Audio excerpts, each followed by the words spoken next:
Hello, scholars. This is Mr. Myers on Lesson 3.4, The Justice Process, Dealing with Corrections.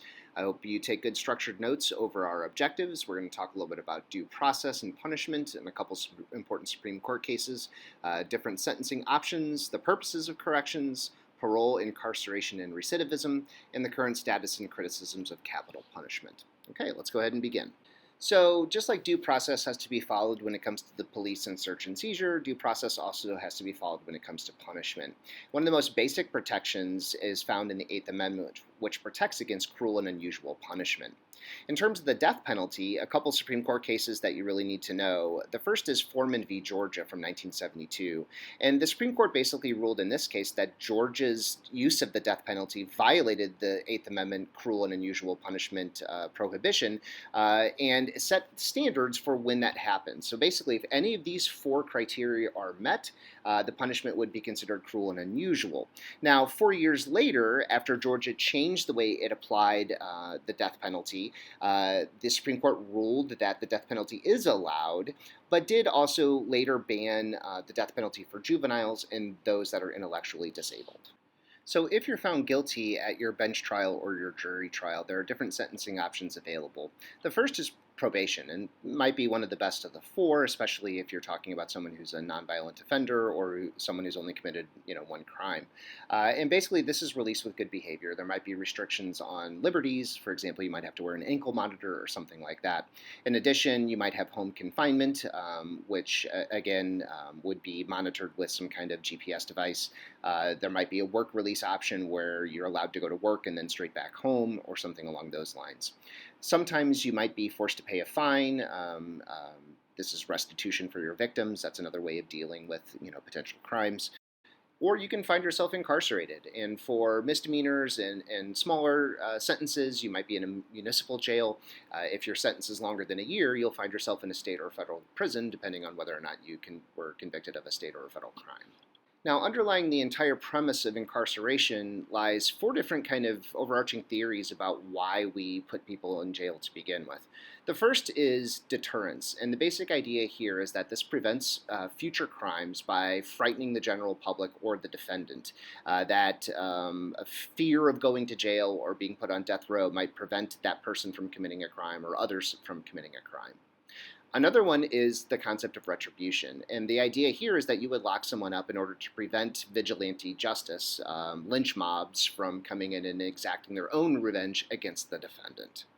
Another way to think about incarceration is that we are trying to rehabilitate individuals. And the idea here is that we would prevent future crime or recidivism by altering the defendant's behavior, that in the process of going to jail, the defendant will somehow undergo a transformation that will make them more likely to fit into society and to live a crime-free life. It might be worth jotting down in your notes that we don't do a very good job of rehabilitation, as evidenced by the fact that the recidivism rate is over 50%. And basically what that means is that over half the people who come out of prison ultimately will go back at some particular point. And probably the easiest of the four for most of us to understand is the concept of incapacitation or restraint. And the basic idea here is that that person represents a menace to society and is so dangerous or violent or aggressive that they have to be locked up in order to prevent them from inflicting future crimes on the populace. So why should we care, right? So what? Well, the United States has the largest prison population in the world. Depending on which of these four theories we as a populace adhere to might determine, whether or not we put more energy into prison classes or programs to prevent recidivism or to make things worse in jail to really punish people, right? We can also cross-reference the death penalty with these different theories about the purposes of corrections. For example, you could make the argument that fear of the death penalty might deter someone from committing a crime. The research shows that doesn't actually work. You could make the argument that the death penalty prevents retribution, which it does, right, because they're being held in jail and ultimately will be killed by the state. You could also make the argument that it certainly doesn't rehabilitate people. That's certainly not the purpose of the death penalty, is to make people change their behavior. You could argue that the death penalty does result in incapacitation and restraint and prevent that person from getting back into society. even the language we use historically is indicative of how society has viewed this over time. For example, we used to call prisons penitentiaries, which has the root word penitent, which refers to feeling sorry for something bad that you did. So that would indicate that they were more about punishment. In recent times, we refer to them as correctional facilities. We actually don't use the term prison on the signs when you drive up to one. It actually say correctional facility. That would indicate that rehabilitation is really more the purpose. But if that's the case, again, based on recidivism rates, we do a really poor job of it. Now, once incarcerated, it's possible that a person will serve a portion of their term and ultimately get paroled by a parole board. And basically what that means is, for a variety of reasons, including good behavior, possibly the sentence seemed a little bit lengthy in retrospect, that the parole board decides that it's best for that person and society that the rest of the sentence is kind of suspended, and that person would likely go on probation. Other things to consider regarding incarceration are the conditions that exist in American prisons. There are serious concerns about overcrowding, sexual assault, overuse of solitary confinement, and the psychological damage that inflicts on people, overcharging for personal items and other basic necessities, bad food, and so on and so forth.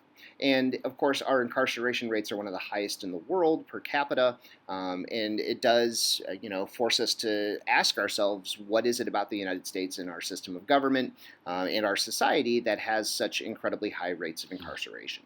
So the last two slides deal with the current status of capital punishment and some criticisms associated with it. A couple things to note: there's about 2,500 people currently on death row. The numbers of people on death row have gone down year after year over the last 20 years. About 85% of people killed by capital punishment in the United States are done so with lethal injection. There's been about 1,300 executions since the Supreme Court ruled the death penalty constitutional in 1976. About half of all death penalty convictions come from just 2% of counties in the United States. So even though there are 27 different states and the federal government that all have capital punishment, there's really only a couple of states where the vast majority of death penalty cases come out of.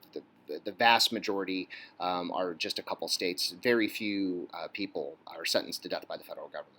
Lastly, the death penalty can only be given in murder convictions, and again, not allowed for juveniles and for the mentally handicapped. And some criticisms of capital punishment. First of all, it disproportionately affects minority and low-income folks. So, for example, 41% of all people on death row are African American, yet they only make up 14% of the population. So if you are a person of color or if you are poor, you are way more likely to be sentenced to the death penalty. More appeals and confinement issues make it substantially more expensive than the average life sentence, in some cases up to $2 million more. There's a little infographic on the bottom right there, which talks a little bit about the cost and the issues associated with applying the death penalty in the state of Texas. So that's state specific, but it gives you some kind of sense of some of the expenses and other issues associated with it. And lastly, lethal injection drug problems can result in extreme pain for defendants.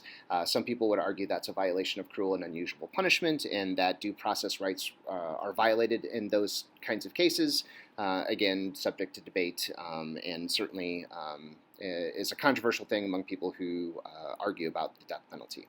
You also see a graphic in the top right corner about the documentary 13th. That might be something you want to check out. This documentary talks about the loopholes in the 13th Amendment, which of course abolished slavery except for in cases of punishment, and how over time historically African Americans have disproportionately been incarcerated, and some of the racial problems associated with the American justice system.